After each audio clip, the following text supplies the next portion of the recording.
love your cat. But do you actually know what they wish you'd do for them? Most owners think food, shelter, and cuddles cover it. But there are things your cat is silently craving every single day. Things that tap into their deepest instincts. And the reason 98% of owners miss them isn't neglect, it's that nobody ever told you they existed.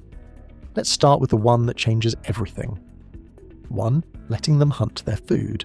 Have you ever wondered why your cat gets the zoomies out of nowhere, knocks things off the counter, or attacks your ankles at 3 AM? Most people think their cat is just being crazy, but your cat isn't broken. They're bored out of their mind, and honestly, we're the ones who caused it. Here's the thing nobody tells you. In the wild, cats spend up to 80% of their waking hours hunting for food. Not eating, hunting, stalking, chasing, pouncing, failing, trying again. Every single meal is a mission. Now think about what we do. We scoop kibble into a bowl, place it on the floor, and walk away. That's it. We took an animal that was built to solve problems and gave them the answer every single time, and then we wonder why they're restless.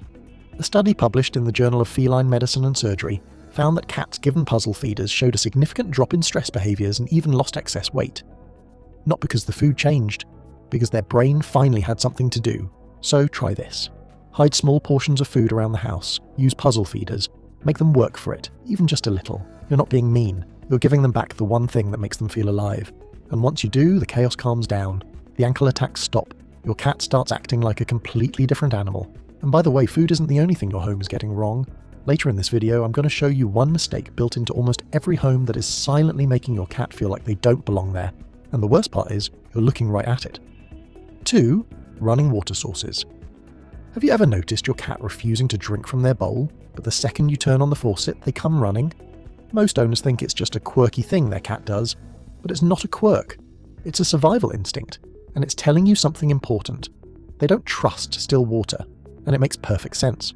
Moving water is naturally cleaner and better oxygenated than still water, which can harbour bacteria.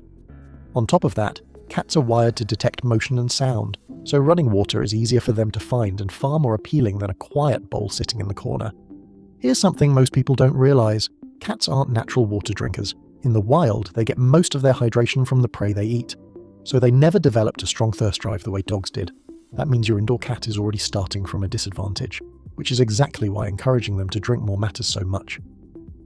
A study from the Journal of Veterinary Internal Medicine found that cats who were given a flowing water source drank significantly more water throughout the day. And this matters more than people think.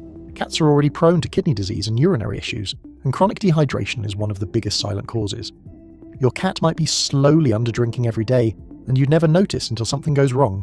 So get them a water fountain. It doesn't have to be expensive. Even a cheap one changes everything. But here's the part people forget. You have to clean it regularly and change the water often. A dirty fountain defeats the whole purpose. If the water feels stale, your cat will ignore it just like they ignore the bowl. Keep it fresh, keep it flowing, and you'll see them drink more and actually go to the water on their own. That one small change could add years to their life, and that's not an exaggeration. And hey, if any of this is making you rethink the way you've been doing things, hit like and subscribe so we can get this to every cat owner who deserves to know what their cat has been quietly wishing for all along. 3. Keeping their litter box clean. Did you know that one of the most common reasons cats stop using their litter box has nothing to do with behaviour problems? It's because the box is dirty, and what most owners consider clean enough is nowhere near what their cat actually needs. Here's why. Cats have around 200 million scent receptors in their nose. Humans have about 5 million.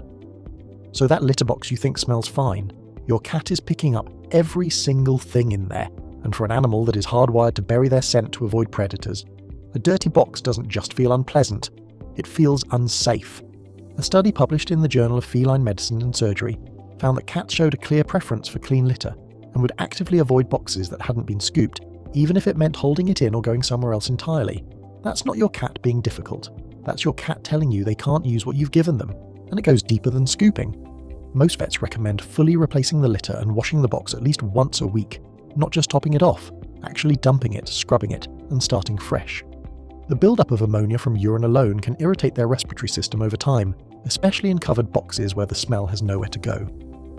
One more thing people get wrong.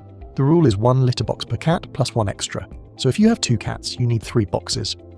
It sounds like a lot, but cats are territorial about their bathroom space. Sharing a single box causes stress you'll never see until it turns into a real problem. Keep it clean, keep it fresh, and give them enough space to feel safe. That alone can fix issues most owners spend months trying to figure out.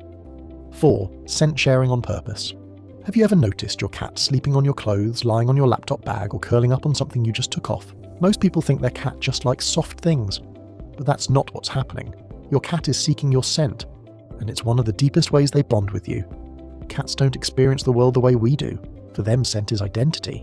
When your cat rubs their face on you, they're not being cute. They're marking you as part of their territory, their safe zone. And when they find something that smells like you, it does the same thing in reverse. It makes them feel like you're there, even when you're not. A study published in Applied Animal Behavior Science found that cats exposed to their owner's scent showed lower stress levels and more relaxed behaviors, even in unfamiliar environments. That's how powerful your smell is to them. It's not background noise, it's emotional security. So here's something almost nobody does, but should. Leave a worn shirt or a pillowcase you've slept on near your cat's favourite resting spot. Don't wash it. The whole point is that it smells like you. If you leave the house for work, that scent becomes a source of comfort while you're gone. For cats that deal with separation anxiety, this one thing alone can completely change how they handle your absence. And stop over-cleaning their spaces. When you constantly wash their bedding or spray air fresheners near their spots, you're erasing the scent map they've built to feel secure. To you, it's tidying up. To your cat, it's like someone rearranging their entire world overnight. 5. Sitting on the floor with them. How often do you actually get on the ground with your cat? Not bending down to pet them real quick. Actually sitting there with them. Most owners never do it, and they have no idea how much it's affecting the way their cat sees them. Think about it from your cat's perspective. You're this massive figure that towers over them, moves fast, makes loud sounds, and almost always approaches from above. That's not comforting, that's intimidating. Even for a cat that loves you, your size alone creates a barrier that never fully goes away unless you do something about it. When you sit on the floor, everything shifts. You become smaller, slower, less threatening. Your cat doesn't have to crane their neck to read your face. They can approach you on their terms without feeling cornered or overwhelmed. And that's when you'll see something most owners rarely experience. Your cat will come to you, not because you called them, not because you have food, but because for the first time you actually feel safe to be around. Research in animal behavior has consistently shown that body posture and height play a huge role in how animals perceive threat levels. By simply lowering yourself, you're removing a stress signal your cat has been quietly processing every single day. Try it tonight. Sit on the floor for 10 minutes. Don't call them, don't reach for them, just be there. You might be shocked at how quickly they come over, sit next to you, or even climb into your lap. 6. Giving them vertical territory.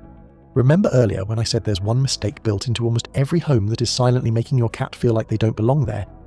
This is it. Look around your house right now. Everything is designed for you. Your furniture, your shelves, your layout. It's all built at human height, for human use. But your cat doesn't live in a horizontal world. They live in a vertical one. And when there's nowhere to climb, nowhere to perch, nowhere to look down from, your cat loses something most owners never think about: control. In the wild, height means safety. A cat that can get up high can see everything coming. They can observe without being observed. They can escape without being cornered. It's not a preference. It's a survival need. And when your home gives them zero vertical space, they're stuck on the ground, exposed, with nowhere to go when they feel overwhelmed. A study published in Applied Animal Behavior Science found that cats with access to vertical spaces showed significantly lower stress levels, fewer hiding behaviors, and more willingness to interact with people. That's not a small difference. That's a completely different cat. And you don't need to spend a fortune. A tall cat tree near a window, some wall-mounted shelves, even clearing the top of a bookcase so they can get up there. That's enough. You're giving them a space that's theirs, above everything, where they can finally feel like they're in control of their environment. Most people design their homes and never once consider what their cat needs from it. But the moment you give them that height, you'll see a shift you can't unsee.